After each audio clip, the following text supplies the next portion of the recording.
নমস্কার শিক্ষার্থী বন্ধুরা, শিক্ষানিকেতন চ্যানেলে তোমাদের স্বাগতম। আজকের এই ভিডিওটিতে আমরা ফিলোজফি সাজেশান 2024 নিয়ে আলোচনা করব।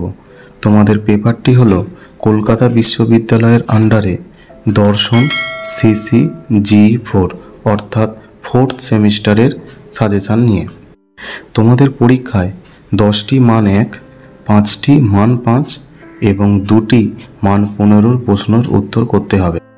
আজকের ভিডিওটিতে মান 5 এবং মান 15 কোন কোন গুরুত্বপূর্ণ প্রশ্নগুলি এবারের পরীক্ষার জন্য তোমাদের তৈরি করতে হবে সে নিয়ে আমরা আলোচনা করব।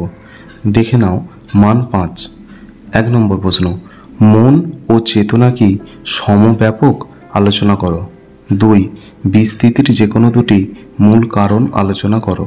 3, থর্নডাইকের শিখন সংক্রান্ত মূল 3টি সূত্র আলোচনা করো। 4, স্বপ্নকৃতি বলতে ফ্রয়েড কি বুঝিয়েছেন? 5, বুদ্ধি ও জ্ঞানের পার্থক্য লেখো। 6, অবচেতন স্তরের স্বরূপ আলোচনা করো।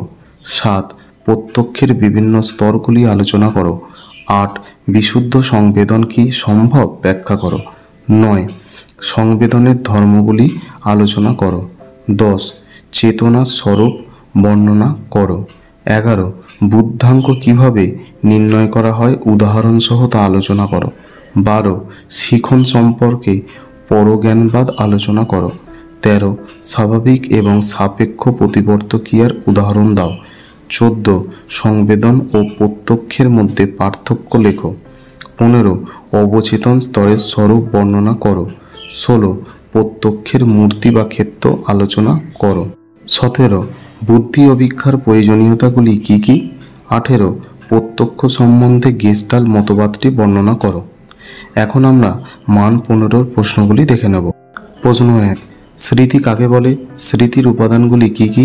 স্মৃতি প্রসঙ্গে অনুষঙ্গের নিয়মগুলি আলোচনা করো। 2, শিক্ষণ সম্পর্কে সাপেক্ষ প্রতিবর্ত তত্ত্বটি আলোচনা করো। এই মতবাদের সাথে থর্নডাইকের প্রচেষ্টা ও ভুলের সংশোধন তত্ত্বের সাদৃশ্য ও বৈসাদৃশ্য লেখো। 3, বুদ্ধি সংক্রান্ত বিনেসিমো তত্ত্বটি আলোচনা করো। বুদ্ধির নির্ণায়ক অভিক্ষা হিসাবে এর সীমাবদ্ধতা কি তা লেখো। 4, অবচেতন ও চেতন স্তরের পার্থক্য নির্ণয় করো। অবচেতন বা নিরজ্ঞান স্তরের অস্তিত্বের প্রমাণ সংক্রান্ত যুক্তিগুলি দৃষ্টান্ত সহ আলোচনা করো। 5, শিখন সম্পর্কে প্রচেষ্টা ও ভ্রম সংশোধন মতবাদটি আলোচনা করো। এই প্রসঙ্গে থর্নডাইক প্রদত্ত শিখনের সূত্রগুলি লেখো। 6, বিস্মৃতি কাকে বলে? বিস্মৃতির কারণগুলি আলোচনা করো। এ প্রসঙ্গে বিস্মৃতির কোনো উপকারিতা আছে কিনা তা লেখো। 7, গেস্টাল শব্দের অর্থ কী? প্রত্যক্ষ সম্বন্ধে গেস্টাল মতবাদীদের মত ব্যাখ্যা ও বিচার করো। 8, ফ্রয়েডের মতে মনের বিভিন্ন স্তরগুলি কি কি?